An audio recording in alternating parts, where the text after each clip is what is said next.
やっほーみおです。はい、今日はうつ病の私が10キロ痩せた方法についてお話ししていこうかなと思います。ただお話しするだけじゃ済まないと思うので、今日ネイルしてないので、ネイルしながらお話ししていこうかなって思います。途中画面が2つになるんですけど、お話聞きながらネイルも見てくれればと思います。まず、なかなか動画アップできなくてすいません。本当に。コメントとかもいただいてたからアップしたいなってずっと思ってたんですけど、体調が崩れたりとか、あとデータ消えちゃったりとか、いろいろあったので、やっと撮ることができたので、お話ししながらやっていきたいと思います。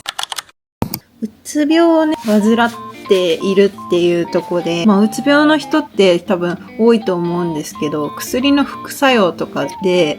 体重がめっちゃ増えちゃうっていう方結構よく聞くんですけど、私もその一人で、その影響で20キロ太っちゃったっていうところがあるんですけど、まずちょっとこれ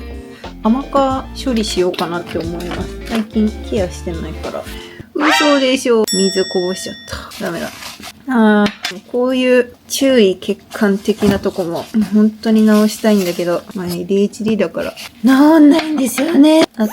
諦めてます。よし、やろう。甘皮処理、キューティクルを仕上げていきます。甘皮を切っていきたいと思います。今回は、秋になったから、べっ甲柄ネイルをやろうかなって思ってます。茶色とね、黄色みがかった感じ。かわいいよね。秋になるとすごい似合うような色になってくるけど。11月になってるから、冬になってる。すでに。反対もやってきます。よし、甘皮取れました。で、プレプライマーをちょっと塗って、ダイエットの話になりますけど、私のダイエットの仕方は多分一般的な健康状態がいい人のダイエットの仕方とはちょっと違うので参考になるかわからないんですけど、どんなダイエットをしてきたのかっていうのを、精神面、食事面、運動面に分けてちょっとお話ししていこうかなと思います。で、次はピルオフ使って剥がしやすいようにやっていきます。ちょっと入れようか。この色と、今日はこの2色と、フォロー入れていこうかな。あと、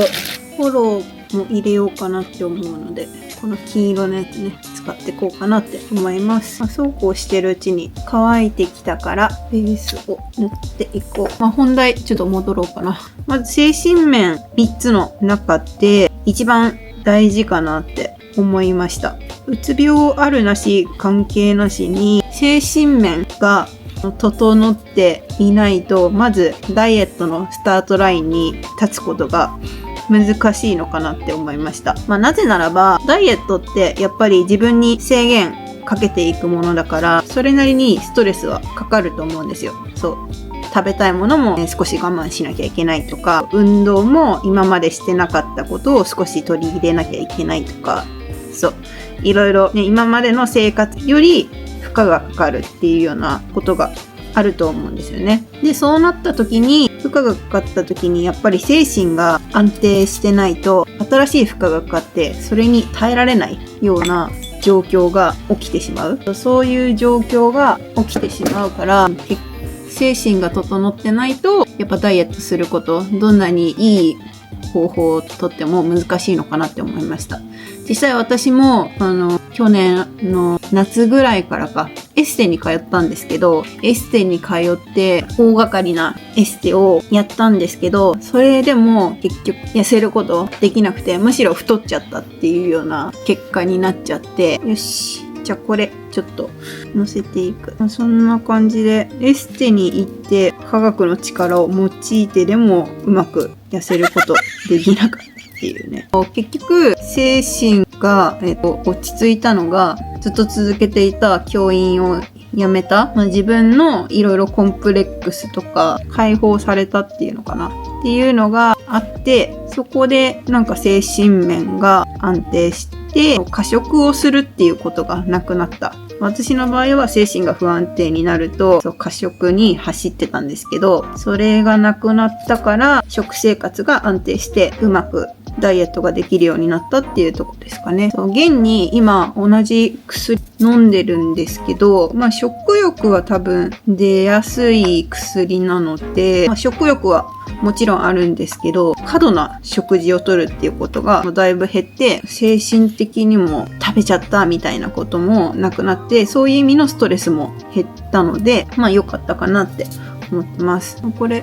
こんな感じで、こんな感じ。ちょっと薬指はなんか色変えようかな。ワンポイントで変えてみようかなって思います。じゃあ、べっ甲柄に仕上げていこうかなと思います。なので、戻りますけど、自分の生活が今、ままならない状態、ダイエットをするっていうのは不可能に近いって思っ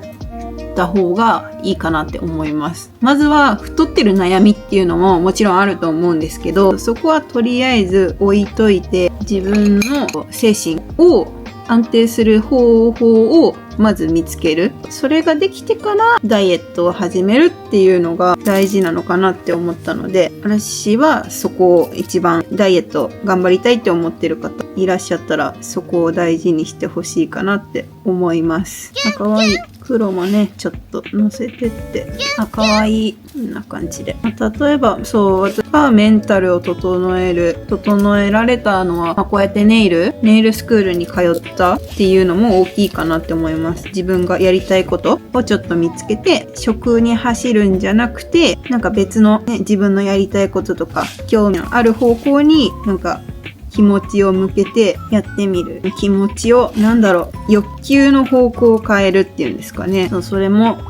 一つ私がやってよかったっていうか、うまくいったダイエットの方法かなって思いました。なかなかね、働きながらそのメンタルのコントロールっていうのはすごい難しいと思うんですけど、でもご飯食べるの美味しいんですよね。食べるの私ももともと大好きだし、食べるのをやめて気持ちをね、変えてなかなか勇気がいると思うけど、でもやっぱ慣れだと思うから、少しずつ時間が経てばうまくね、コントロールできるようになってきます。これ色をちょっと混ぜようかな。かわいい。色を混ぜて塗っていく。もうちょっと茶色い方がいいかもしれない。ちょっと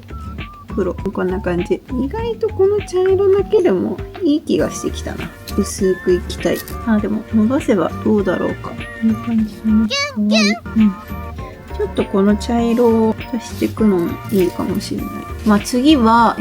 食事面ですかね。私が精神の次に大事なのは食事面かなって思いました。さっきの話の続きになっちゃうけど、精神面が安定すれば規則正しい食事、食べ過ぎないで食事を摂取することが、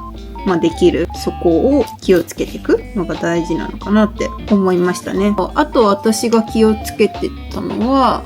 当時はね、一番ひどい時に食べてた食事は本当に 4,5 食毎日食べてて、でそれでも飽き足らずコンビニのスイーツを 2,3000 円ぐらい買ってたのかな。で買って本当にお腹いっぱいになるまで食べるっていうような、夜な夜な食べるっていうような生活を送ってたので、まずそれがなくなったっていうのはすごい大きいかなって思います。私の食事が変わっ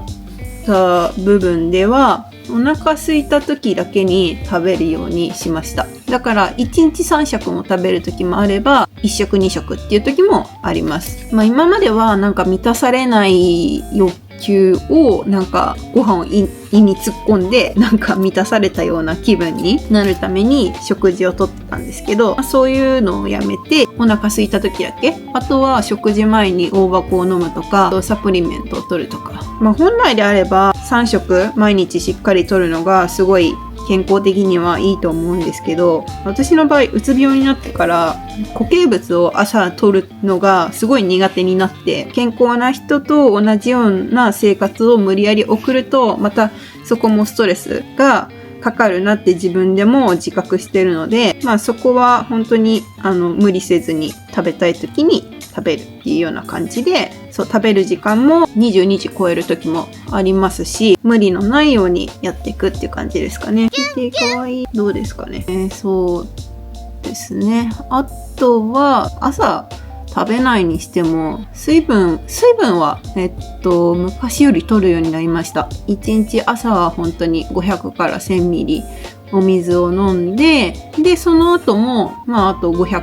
1日通して1.5 リットルぐらいかな、お水飲むように意識するようにしてます。で、あとは、サプリメントとしては、マルチビタミンとオメガ3脂肪酸と、カリウム。それも忘れなければ飲むっていうようなぐらいの感覚で、取ってます。で、そういう生活を送ってると、排便量とかも少なくなってくるっていうところもあって、お通じ対策として大箱を飲んでるんですけど、食事の前20分30分ぐらい前に飲んで、無駄な栄養素の吸収を抑えるっていうところを意識してます。なので、無理のない範囲でバランスのいい食事が取れるように、トータル1日で必要な栄養素カロリーが取れてればいいのかなっていうようなスタンスで私は今やってます。で、あとは、よくタンパク質が大事だっていう話を言われると思うんですけど、それについては筋力を維持するっていう意味でもタンパク質の摂取は大事なんですけど、うつ病に効果的っていうところもあって、私やっぱり調子悪くなってた時振り返ると、やっぱタンパク質が少なくなっている食事、あまり栄養素のバランスが良くない時の食事が多かったりするのと、あとうつ病で入院してた時もタンパク質を多く含んだ食事が出されていたので、治療には効果的っていうところから、タンパク質は意識的に固形物で食品で取れなかったらプロテインで補ったりとか、そういう食事をするように心がけています。筋力の維持も含めて、一石二鳥かなって思うので、タンパク質の摂取心がけてみるといいと思います。色何にしよう。この薬指。かわいいね。薬指を何色にしようか。ゴールド入れてみようかな。キンキラキン入れてみようかなって思います。色濃くさせたいな。二度塗り。食事までお話しして、最後は運動面になります。で、運動面については、実は私ほとんどしてなくて、うつ病になるとそもそも体を動かすのってすごい辛いんですよね。主に午前中がすごいだるくなってるっていうことで、それもなかなかできない時もあるので、体を動かす。せめてやってたのは、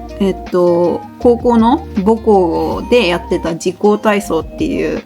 全身の筋肉を刺激することができる体操があるんですけど、よく私がショートで体操してるやつです。それを家で外に出なくてもできるから、それをやったりとか、あとは気が向いたら外に出て30分ぐらい歩いたりとかですかね。多くても歩いて8000歩ぐらいかな。そのくらいで、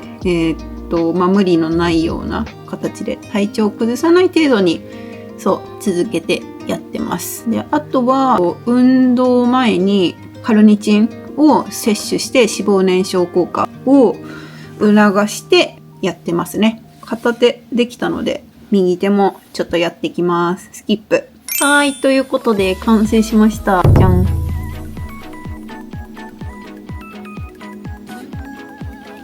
こうだな。かわいいデコネイル完成しました。テンション上がる。はい。ということで、今日は、ネイルしながら、うつ病の私が数十キロ痩せた方法についてお話ししてきました。結論、精神が安定すれば、ダイエットは成功します。はい。逆に、ダイエットを継続する精神が保てない場合は、どんなにいいダイエット方法を見つけても、多分、継続すること、実行することが難しいのかなって思います。その時は無理せずに本当に自分の必要な治療だったり、リラックス方法を見つけて準備ができたらダイエットを少しずつ始めてみるのがいいのかなと思います。あとは私が大事にしているのは数字にとらわれないこと。結果的にはマイナス10キロっていう風に痩せることはできたんですけど、結果ばかりを気にしがちだけど、やっぱりその結果を気にせずに、今やってる、継続している過程を重視してやることが、長く続けられたコツなのかなって思いました。例えば、日は気持ちが落ち着かないから、歩くのはやめて、ネットフリックスを見て、リラックスして自分の気持ちをコントロールすることができたとか、ラーメンを大盛りだったのを普通盛りに変えてみたとか、あと家の周り散歩するぐらいな感じで外出てみたとか、精神面、運動面、食事面のどれか一つが1日1つ継続することができたら、OK かな。ダイエットの継続のうちの一つかなっていうぐらいな基準で、かなりハードルを低くして頑張っていました。そういうふうに、何十キロ痩せるぞっていう、漠然な大きな計画を、目標を立てるのじゃなくて、まずは自分で自分自身を分析して、今の自分ならどんなことからできそうかっていう小さな目標を立てて、少しずつ達成して、その達成したのが積み重なって、結果的に大きな目標になったっていうようなプロセスを組んでいくっていうことが必要なのかなと思います。いきなり頑張ろうとすると苦しくなっちゃうと思うので、少しずつ頑張っていってもらえればと思います。こんな感じでざっくりとお話ししましたが、また細かい部分で知りたいとか、こういうところに悩んでるんですとかっていうのがありましたら、ぜひコメントいただけたら答えていきたいかなと思っています。はい。明日の私を好きになる今日も見てくださってありがとうございました。チャンネル登録、高評価よろしくお願いします。バイバイ。